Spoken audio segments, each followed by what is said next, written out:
Today, I'll be continuing with my schedule discussion and point spread prediction videos. Today, I'll be doing Maryland. So, Maryland is losing a quarterback this year that was a 4-year starter for them and is the Big Ten's all-time leading passer and was probably the best quarterback in the Big Ten conference last season because the Big Ten conference was a bad conference of quarterbacks overall, and he is the younger brother of Tua Tagovailoa, who played quarterback for Nick Saban at Alabama, and he's not as good as Tua is, but he was pretty good in college.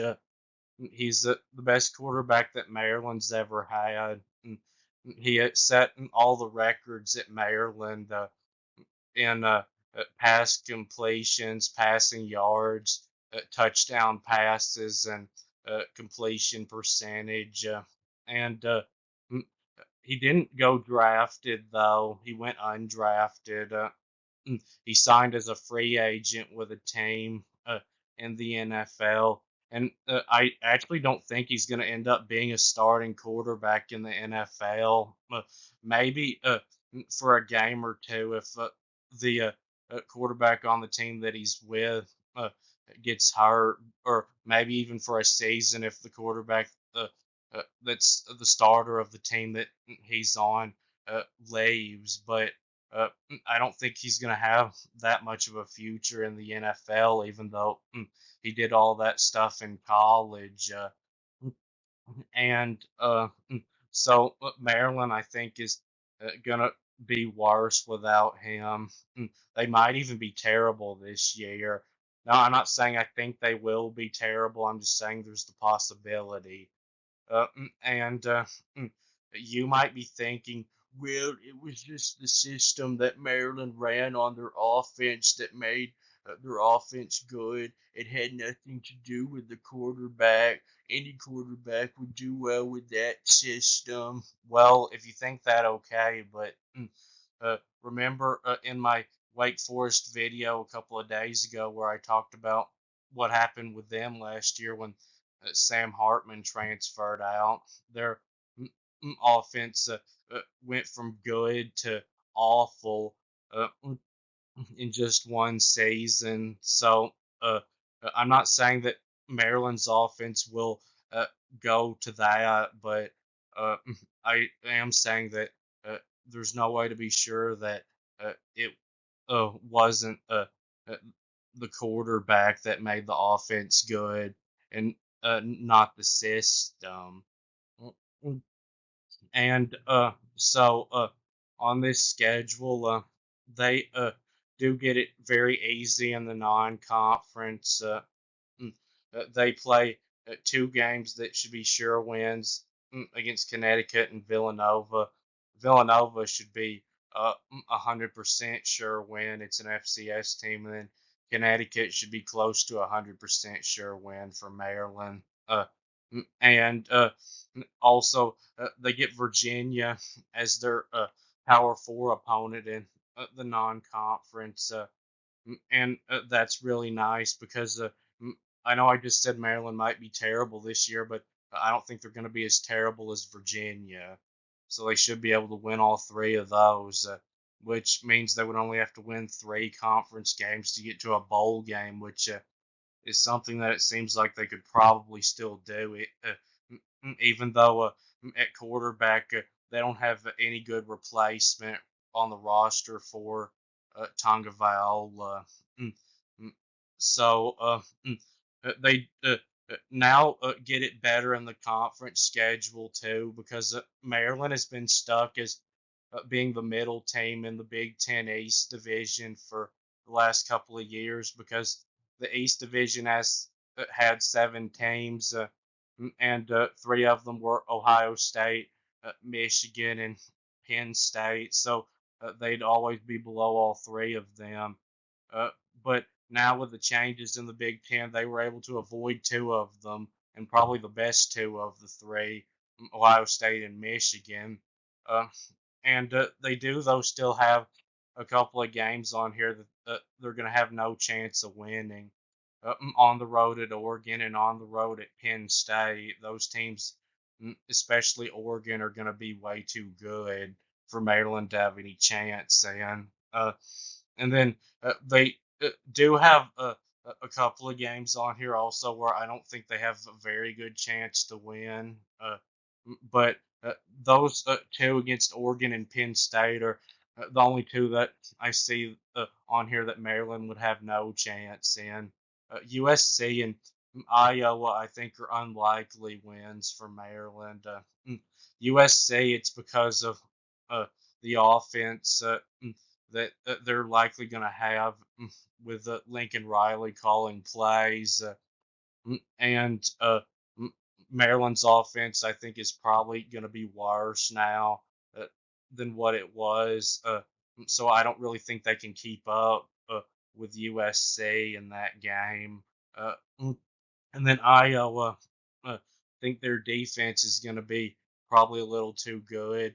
Now, this is more winnable in my opinion than USC because Iowa can't hardly get a first down, so Maryland wouldn't even have to do much on offense. But I do find it pretty hard to believe that they're going to be able to score enough on Iowa's defense to even outscore Iowa. And the rest of the schedule is all very winnable games. So their conference schedule starts at home against Michigan State, which is a nice way to start this conference schedule. Michigan State has a new coach, so this will be their first game in the conference with the new coach. They brought in that coach from Oregon State, and Maryland gets this one at home, so that will help. This is one that they really need to win to get to a bowl game. And then Indiana next in the conference on the road. I looked through Indiana's roster a couple of days ago, and actually, uh, they're pretty good, surprisingly.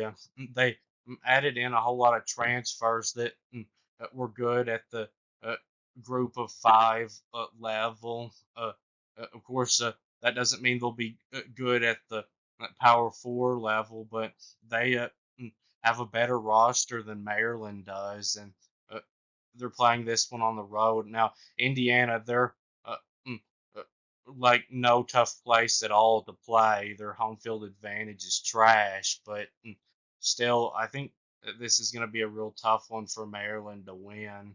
And then uh, they take their first week off before playing Northwestern.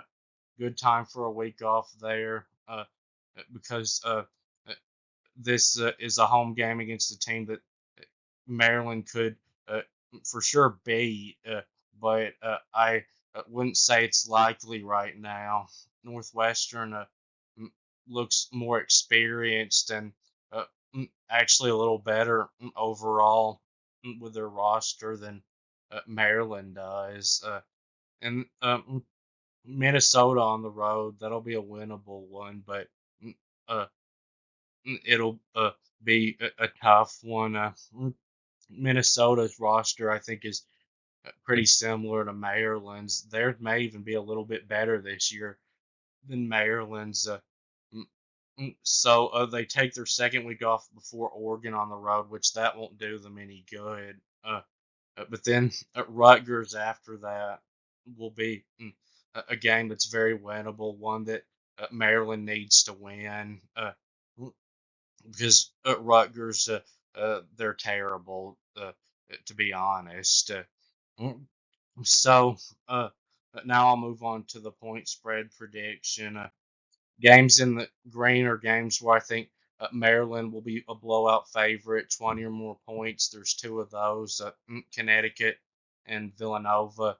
Games in the purple are games where I think they'll be favored by about a touchdown, 6 to 9 points. And there's two of those, Michigan State and Virginia. Games in the pink are games where I think they'll be favored by about a field goal, 1 to 5 points. And there's three of those, Indiana, Northwestern and Rutgers games in the grayer games where I think Maryland will be an underdog by about a field goal. So 1 to 5 points, and there's two of those, Minnesota and Iowa games in the yellow are games where I think they'll be an underdog by about a touchdown, 6 to 9 points, and there's one of those USC games in the orange are games where I think Maryland will be a double-digit underdog, not a blowout underdog, 10 to 19 points, and there's two of those, Oregon and Penn State. So Villanova, the spread in that one should be 30 something points, and Connecticut that just barely makes the green to me. I think the spread will be around 20 points. And then Michigan State, I think Maryland will probably be favored by about 6 because it's at home. I think that'd be a pink game on the road. And really, it's more about how Maryland was last year compared to how Michigan State was last year than how they're going to be this year, I think, with how this spread will be because it's so early in the season. And Maryland was quite a bit better than Michigan State last year, even though I don't think they'll be much, if any, better than them this year. And then Virginia, Maryland should be favored by about 7 in that game. And then Indiana, I think Maryland will probably be favored by about 3, but me, I would not mm, pick Maryland to win that game right now. And then Northwestern, I think Maryland will be favored by like a point in that one because it's a home game. I think Northwestern would be favored if it was a road game. And then Rutgers, I think Maryland will be favored by about 3, but they'd probably be an underdog to Rutgers even uh, on the road. And then Minnesota, think they'll be favored by like a point because it's a home game for Minnesota. And then Iowa, I think they'll be favored by like a point over Maryland. Uh, and then USC, I think the spread in that one will be like 6 points, and uh, mm, Oregon and Penn State. The spread in both of those, I think, will be like 17 to 19 points, maybe like 17 with uh, Penn State, and then 18 or 19 with Oregon.